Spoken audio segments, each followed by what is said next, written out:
Assalamualaikum warahmatullahi wabarakatuh. Semoga keselamatan, rahmat dan hidayah Allah dilimpahkan kepada kita semua. Salam jumpa kembali di channel ini.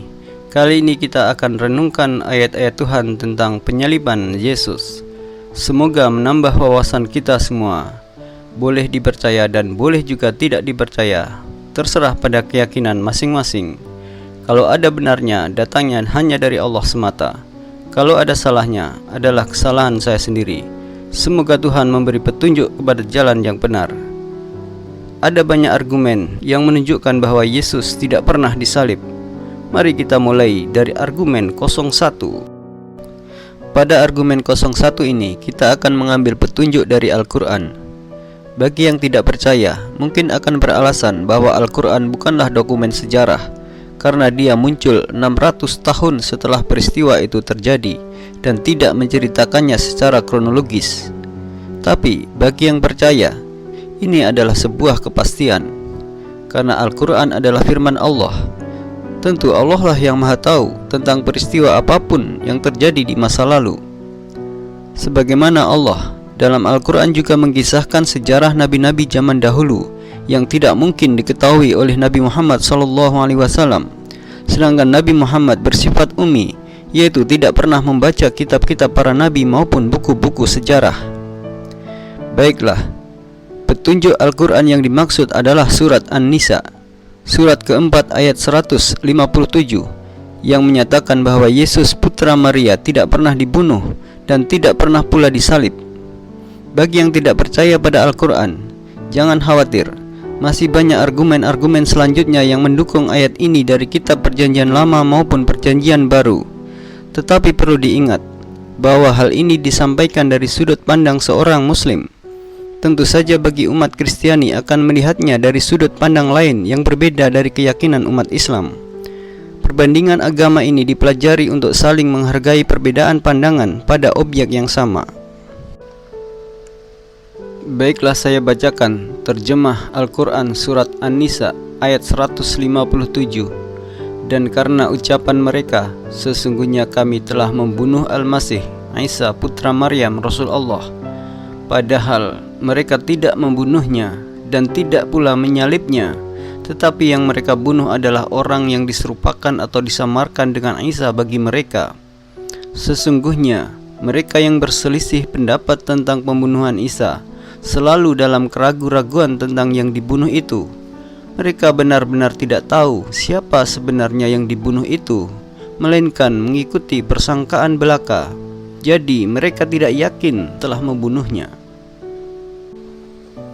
Mari kita lihat pada pokok kalimatnya, tidak dibunuh dan tidak disalib. Wama qataluhu wama salabuhu walakin subbiha lahum.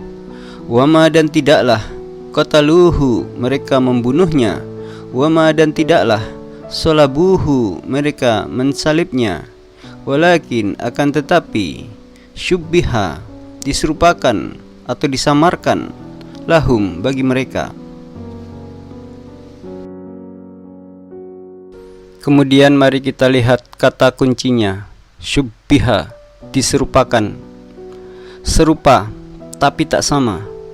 Dalam Al-Quran surat ke-6 ayat 99 diceritakan ada delima yang serupa warna dan bentuknya, tapi tidak serupa rasanya.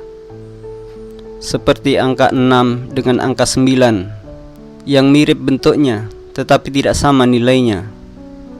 Demikian pula dengan huruf B dan huruf P pada kata nabi dan napi. Apabila dilihat dari sudut pandang yang berbeda, bisa jadi mengecoh. Mungkin dianggapnya sama, padahal sebenarnya tidak sama. Nabi Yesus dan Nabi Yesus itu mungkin serupa, tapi tak sama. Paling tidak serupa namanya, sama-sama Yesus, tapi jelas tak sama orangnya. Mungkin ada yang bertanya, emangnya kapan Yesus disebut Nabi? Iya, ketika Yesus muncul setelah peristiwa penyaliban. Namun, dia tidak dikenali oleh murid-muridnya. Dalam kitab Lukas pasal 24 ayat 19 Seorang dari mereka namanya Kleopas menjawab Yesus, "Apakah engkau satu-satunya orang asing di Yerusalem yang tidak tahu apa yang terjadi di situ pada hari-hari belakangan ini?" Kata Yesus kepada mereka, "Apakah itu?" Jawab mereka, "Apa yang terjadi dengan Yesus orang Nazaret? Dia adalah seorang nabi yang berkuasa dalam pekerjaan dan perkataan di hadapan Allah dan di depan seluruh bangsa kami." Terus, emangnya ada Nabi Yesus? Iya, ada. Kedua Yesus itu sama-sama dalam penjara Pilatus dalam waktu yang sama. Kitab Matius pasal 27 ayat 16. Dan pada waktu itu ada dalam penjara seorang yang terkenal kejahatannya, yang bernama Yesus Barabas. Karena dia penjahat, maka dia disebut napi atau narapidana. Kata syubbiha selain berarti diserupakan, seperti delima yang serupa bentuk dan warnanya, tetapi tidak serupa rasanya, bisa juga berarti disamarkan, seperti bentuk kata mutasyabihat, samar-samar.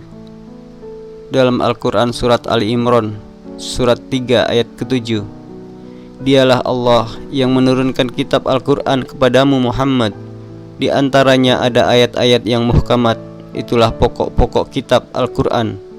Dan yang lain mutasyabihat, samar-samar. Tidak ada yang mengetahui takwilnya dengan pasti kecuali Allah." Seperti orang yang diserupakan dengan Yesus yang disalib, tidak ada yang tahu pasti selain Allah siapa orangnya, meskipun tanda-tandanya bisa kita cari dan mungkin benar. Terus, emangnya ada penyamaran? Sepertinya ada. Buktinya, saat kemunculan beliau setelah peristiwa penyaliban itu, bahkan muridnya sendiri pun tidak mengenalinya. Diceritakan dalam kitab Lukas pasal 24 ayat 16. Tetapi ada sesuatu yang menghalangi mata mereka, sehingga mereka tidak dapat mengenali Yesus. Baiklah kawan, lalu bagaimana penyamaran itu terjadi? Dan seperti apa keterangan ayat dari Mazmur, Matius, dan Lukas lebih detail lagi? Tunggu dan saksikan argumen selanjutnya di channel ini. Jangan lupa subscribe dan share. Terima kasih. Wassalamualaikum warahmatullahi wabarakatuh.